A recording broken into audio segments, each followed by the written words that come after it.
DC कार्यालय येथे मध्यवर्ती गणेश उत्सव महामंडळाच्या वतीनं येणाऱ्या गणेश उत्सव संदर्भात विविध सोयी ज्या सरकारकडून आम्हाला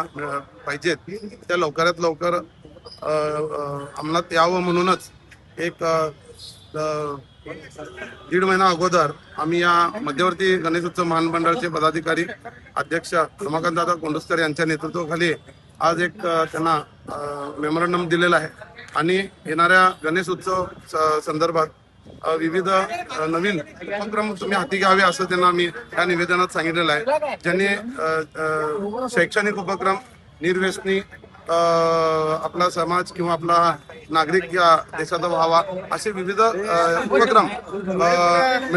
मेडिकल सेक्टरला जनजागृती अशा विविध याच्यातनं आमच्या गणेश उत्सव माध्यमातून हा प्रचार व्हावा म्हणून सुद्धा आम्ही या निवेदनात म्हटलेलं आहे. आणि लवकरात लवकर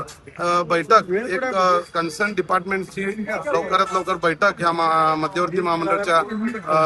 संयुक्त रीतीनं व्हावी आणि सगळ्या मंडळांची आमची जी अडचणी आहेत त्या आम्ही त्या मोठ्या मीटिंग मध्ये मांडणार आहे असं म्हणून आज मेमोरंडम दिलेला आहे. धन्यवाद. आदेश झाले की पीयूपी बंदी केली आहे, पण महाराष्ट्रातून ज्या गाड्या गेल्या येतात त्या गाड्याला सध्या आरवत तुम्ही महामंडळ काय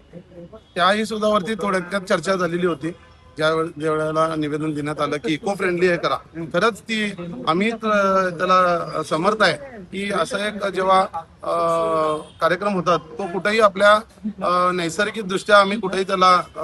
हे होऊ नये, ज्या केमिकल वापरतात ज्या पीओपी, परंतु गेली सातत्याने महामंडळाच्या वतीनं ह्याचा पाठपुरावा झालेला आहे की बेळगावात जो गणेश उत्सव होतोय त्या गणेश उत्सवाच्या मूर्तींचं जे विसर्जन होत आहे ते कृत्रिम तलावात होत आहे आणि त्यामुळं तो कुठेही पर्यावरणाच्या दृष्टीनं आमची ह्या उत्सव कुठेही त्याला गालबोट लावत नाही. त्यामुळं त्या पीओपीच्या वरती जिथं तो होत असेल तिथं ती अंमलबजावणी करतील, परंतु 4 वर्षा अगोदरपासून आता हे आपले DC साहेब किंवा विविध डिपार्टमेंट ज्याच्यावर पीओपीचे योजना राबवत आहेत त्यांनी दक्षता घेतली की जिथं आमचे विसर्जन होतात तिथं हे कृत्रिम तलाव आहेत. त्यामुळे बेळगाव शहर आणि उपनगरात काय हा विषय मला वाटत नाही गंभीर्याने घेतला. बातमी तुमची, साथ आमची.